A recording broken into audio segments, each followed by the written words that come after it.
ముక్కోటి ఏకాదశి సందర్భంగా వైకుంఠపురం నుండి 3 కోట్ల దేవతలతో ఉత్తర ద్వారాన్ని దర్శించుకోవడానికి భక్తులకు దర్శనమిస్తున్నటువంటి మహావిష్ణువు సందర్భంగా రేపు జరగబోయేటువంటి సిద్దిపేట జిల్లాలో ఉన్నటువంటి దుబ్బాక పట్టణ కేంద్రంలో ఉన్నటువంటి శ్రీ బాలాజీ దేవాలయంలో ఏర్పాట్లను ఎలా చేస్తున్నారు ఏంటని చెప్పి నిర్వాహకులు ప్రస్తుతం అంతా ఉన్నారు. ఎందుకంటే ఇక్కడ తిరుపతిలో ఉన్న దేవాలయంగా ఈ యొక్క అభివర్ణించుకోవచ్చు. ఎందుకంటే శ్రీ బాలాజీ దేవాలయాన్ని ప్రతి ఒక్కరూ దర్శించుకోవడానికి వస్తుంటారు.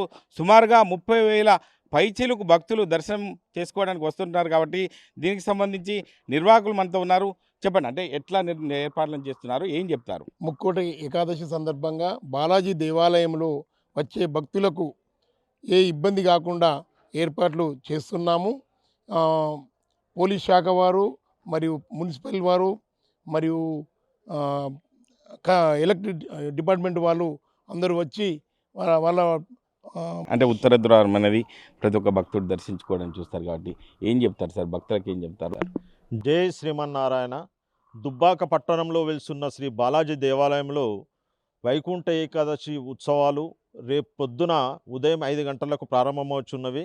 ఉత్తరాధార దర్శనం అనేది మేజర్గా ఇక్కడ ప్రారంభమవుతున్నది. దీనికి తండోపతండాలుగా దాదాపు 15-20 జిల్లాల నుంచి భక్తులు వేలాదిగా వస్తున్నారు. కాబట్టి వారికి అన్ని రకాలుగా ఏర్పాట్లు చేస్తున్నాము. శానిటేషన్ పరంగా కానీ, ట్రాఫిక్ పరంగా కానీ, మరియు వైద్యపరంగా కూడా వారికి ఎవరికి కూడా ఎటువంటి ఇబ్బంది కలగకుండా మేము చర్యలు తీసుకుంటున్నాము.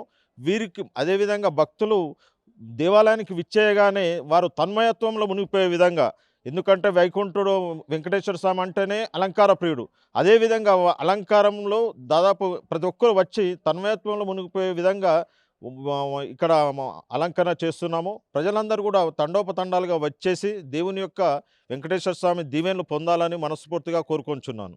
మీరు చెప్పండి, తిరుపతిని పోలే విధంగా ఇక్కడ దేవాలయాన్ని కూడా నిర్మించారు. చాలామంది భక్తులు వస్తున్నారు, దాతలు కూడా సహకరిస్తున్నారు. ఏం చెప్తారు సెట్టు మీరు? ఓం నమో వెంకటేశాయ. నా భూతో నా భవిష్యత్. దుబ్బాక ప్రాంతంలో ఇంత చక్కటి దేవాలయం వెలుస్తుందని మేము ఎవరం కూడా ఊహించలేదు. సుమారు 60-70 లక్షలతో అనుకున్న దేవాలయం సుమారు 20 కోట్ల నిధులతోటి ఇలా దేవాలయం నిర్మింపజేసుకున్నాం.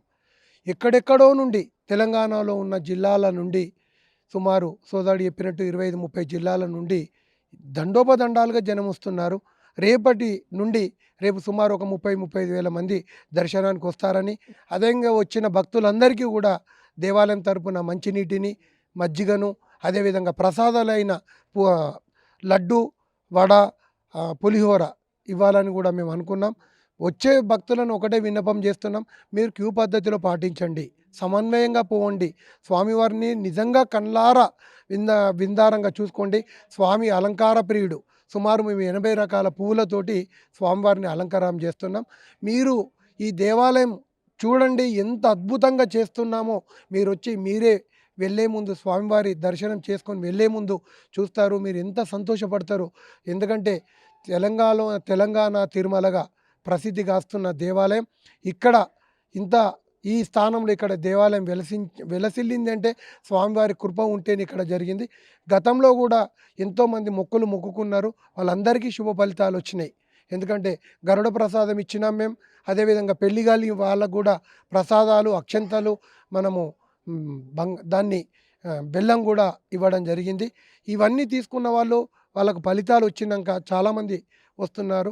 గతంకు ఇప్పటికీ కొన్ని వేల మంది దర్శనానికి వస్తారని ఊహిస్తున్నాం. జై శ్రీ. భక్తుల విషయంలో చూసుకోవచ్చు, రాజకీయానికి సంబంధించిన ఎంతో మంది భక్తులు కూడా స్వచ్ఛందంగా వచ్చి దాతలు కూడా వస్తున్నట్టు తెలుస్తుంది. కాబట్టి వారి విషయంలో ఎట్లా ముందుకెళ్తారు? భక్తులను ఒకటే విన్నపం చేస్తున్నాం, స్వామివారు అలంకార ప్రియుడు.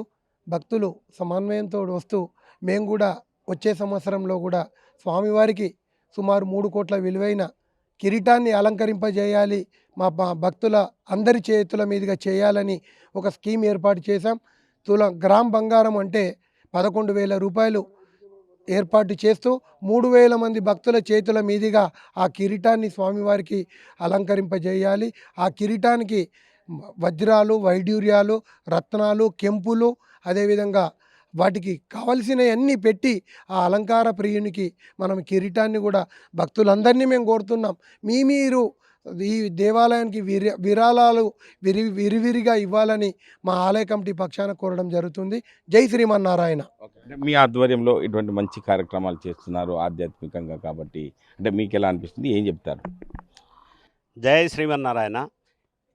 ఇక్కడ జరగబోయే అద్భుతాన్ని చూసి కనులిండుగా చూసి పునీతులు కావాలని నేను కోరుకుంటున్నాను. అంటే ఇది పరిస్థితి. అంటే ఇక్కడ చూస్తుంటే దేవాలయంలో ఎంతో అంగరంగ వైభవంగా ఏర్పాట్లను కొనసాగిస్తున్నాం. తిరుపతిలో కంటే ఇంకా మంచిగా ఇక్కడ తెలంగాణలో కూడా శ్రీ బాలాజీ దేవాలయాన్ని మేము నిర్మించుకున్నాము. ఖచ్చితంగా వైకుంఠ ఏకాదశి సందర్భంగా మంచి పూజలతో ఒక సంబంధించిన కార్యక్రమాలు చేస్తున్నాం కాబట్టి భక్తులు వచ్చి దర్శనం చేసుకొని పునీతులు కావాలని చెప్పి ప్రధానంగా నిర్వాహకులు చెప్తున్న పరిస్థితి. కెమెరామెన్ నెల్లూరుతో మహేష్, ఆర్టీవీ, సిద్దిపేట జిల్లా. చరిత్ర సృష్టించినోడు ఇప్పుడు ఆ చరిత్రని తిరగరాయబోతున్నాడు. అబద్ధాల గోడల్ని బద్దలు కొట్టి నిజాలను రాగా మీ ముందుంచబోతున్నాడు. నిజమైన వార్తల కోసం వెంటనే డౌన్లోడ్ చేసుకోండి రా యాప్ని.